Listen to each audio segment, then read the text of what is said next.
நம்ம ஒரு இடம் வாங்கியிருப்போம். வாங்குனதுக்கு அப்புறம் நம்ம அந்த இடத்த பயன்படுத்தலாம் அப்படின்னு போம்போது தான் பக்கத்து நிலத்துக்காரர் வந்து, "இந்த இடம் எனக்கு இதுவரைக்கும் இருக்கு" அப்படின்னு சொல்லுவாங்க.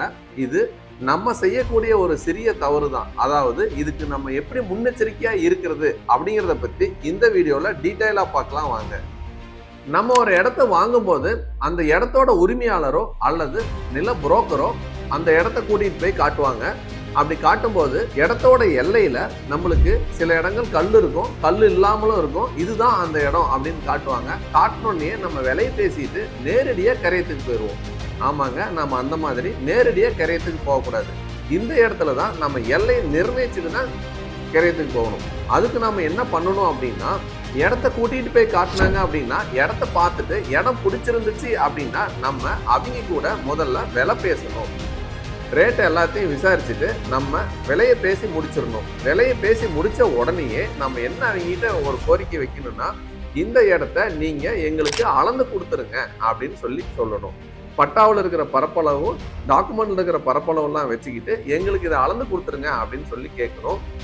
அப்படி அவங்க என்ன சொல்லுவாங்க ஒரு சிலர் அப்படின்னா, அங்க ஆல்ரெடி கல் இருக்கு, பரப்பளவுலாம் கரெக்டா தான் இருக்கு அப்படின்னு சொல்லுவாங்க. இருந்தாலும் நீங்க அப்ப என்ன சொல்லணும் அப்படின்னா, எங்களுக்கு இன்னொரு முறை அளந்து காட்டிருங்க. அதுவும் இல்லாம அந்த நிலத்தை சுத்தி இருக்கிறவங்களுக்கு எல்லாத்துக்கும் தெரியப்படுத்திட்டு நாம அளந்துக்கலாம். அளந்து எனக்கு ஒப்படைங்க. அதுக்கப்புறம் நம்ம கரையத்துக்கு போலான்னு சொல்லணும். அந்த மாதிரியே பேசினபடியே அந்த நிலத்தோட உரிமையாளரை வச்சு அந்த நிலத்தை சுற்றி இருக்கிறவங்களுக்கு தெரியப்படுத்தி நம்ம எல்லைகளை நிர்ணயிச்சு நமக்கு பேசினபடி பரப்பளவுக்கு என்ன தொகை பேசியிருக்கிறோமோ அதுக்கு உண்டான பரப்பளவு இருக்குதா அப்படிங்கிறதையும் செக் பண்ணிட்டு நம்ம அதுக்கப்புறம் தான் கரையத்துக்கு போகணும். இந்த மாதிரி செய்யறதுனால நம்மளுக்கு என்ன நன்மை அப்படின்னு பாத்தீங்கன்னா, நம்ம வாங்கக்கூடிய நிலத்தோட எல்லையும் நிர்ணயிக்கப்படுது. அதுக்குள்ள இருக்கிற பரப்பளவும் சரிதானா அப்படின்னு நாம தெரிஞ்சுக்கிறோம்.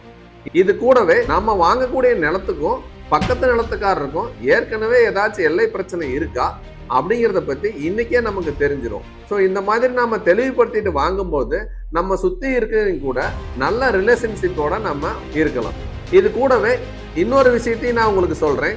நீங்க உங்க இடத்த நீங்க உங்க செல்போன் வச்சுட்டு அளந்து பார்த்துக்க முடியும். அதுக்கு நீங்க என்ன பண்ணணும் அப்படின்னா, மை ப்ராப்பர்ட்டி அப்படிங்கிற ஆப் இன்ஸ்டால் பண்ணீங்க, மொபைல் லேண்ட் சர்வே அப்படிங்கிற பட்டனை செலக்ட் பண்ணீங்க, ஸ்டார்ட் சர்வேன்னு கொடுத்து உங்க நிலத்தை நீங்களே அளந்து பார்த்துங்க. அது எப்படி அப்படின்னு தெரிஞ்சுக்கணும் அப்படின்னா, கீழே வீடியோவை டிஸ்கிரிப்ஷன்லயும் கமெண்ட் பாக்ஸ்லயும் கொடுத்துருக்கேன், பார்த்து தெரிஞ்சுக்கோங்க.